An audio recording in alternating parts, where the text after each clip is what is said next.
চার তাকবীরের সাথে ফরজে কেফায়া জানাজার নামাজ কেবলামুখী হয়ে ইমামের পিছনে আদায় করতেছি। আল্লাহু আকবার। এভাবে আমরা নিয়াত করে নেব। যারা আরবিতে নিয়াত পারি তারা আরবিতে করব, যারা আরবিতে পারবো না তারা বাংলায় এভাবে বলে নেব। চার তাকবীরের প্রথম তাকবীরের পরে আমরা সানা পড়ব। নামাজের মধ্যে যেই সানা পড়ি এভাবেই সুবহানাকা আল্লাহুম্মা বিহামদিকা ওয়া তাবারাকা ইসমুকা ওয়া তাআলা জাদ্দুকা ওয়া জাল্লা সানাউকা ওয়া লা ইলাহা গায়রুক। দ্বিতীয় তাকবীরের পরে আমরা দুরূদ শরীফ পড়ব। তৃতীয় তাকবীরের পরে একটি দোয়া আছে, আল্লাহুম্মা গফির লিহাইয়িনা ওয়া মাইয়িতিনা, এই দোয়াটি আমরা পড়ব। চতুর্থ তাকবীরের পরে আমরা সালাম ফিরায়ে আমরা নামাজ শেষ করব। জানাজার নামাজ শুরু হচ্ছে।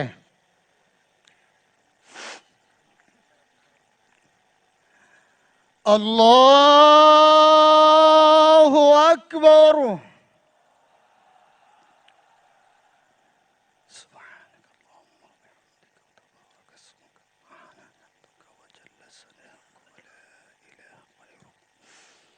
আল্লাহু আকবার। اللهم صل على سيدنا محمد وعلى آل محمد وعلى إبراهيم وعلى آل إبراهيم إنك حميد مجيد. اللهم بارك على محمد وعلى آل محمد كما باركت على إبراهيم وعلى إبراهيم إنك حميد مجيد. الله أكبر. اللهم اغفر لحينا وميتنا وشاهدنا وغائبنا وصغيرنا وذكرنا وأنثانا. اللهم من أحييته منا فأحيه على الإسلام ومن توفيته منا فتوفه على الإيمان برحمتك يا أرحم الراحمين. الله أكبر. السلام عليكم ورحمة الله.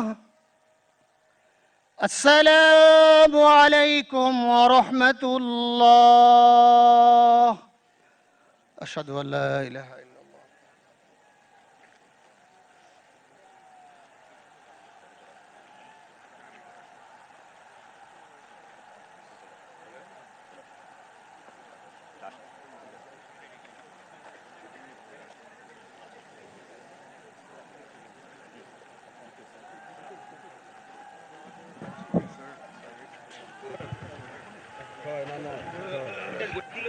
হ্যালো,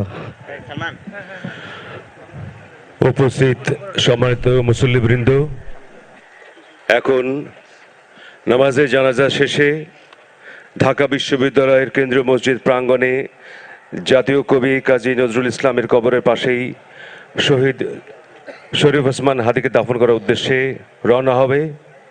কফিনবাহী গাড়িকে যাবার পথ করে দিতে সহযোগিতা করার জন্য আপনাদের বিনীতভাবে অনুরোধ জানাচ্ছি। শহীদ হাদির কফিন বহনকারী গাড়ি না যাওয়া পর্যন্ত আপনারা সবাই নিজ নিজ জায়গায় অনুগ্রহপূর্বক অবস্থান করবেন। আপনাদের কাছে এই বিনীত অনুরোধ রইল।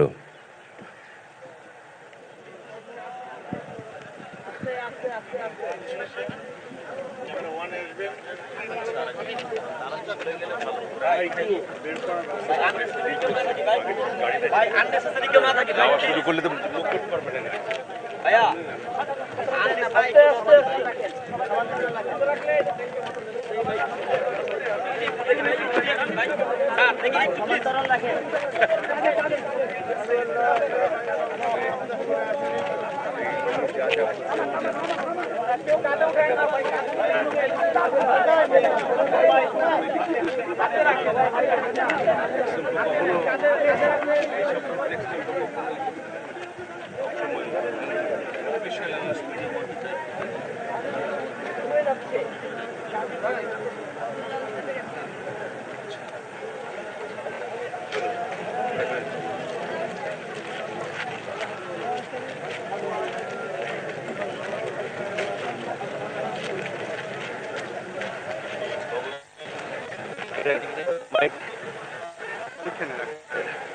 মাইক কাদের? আপনার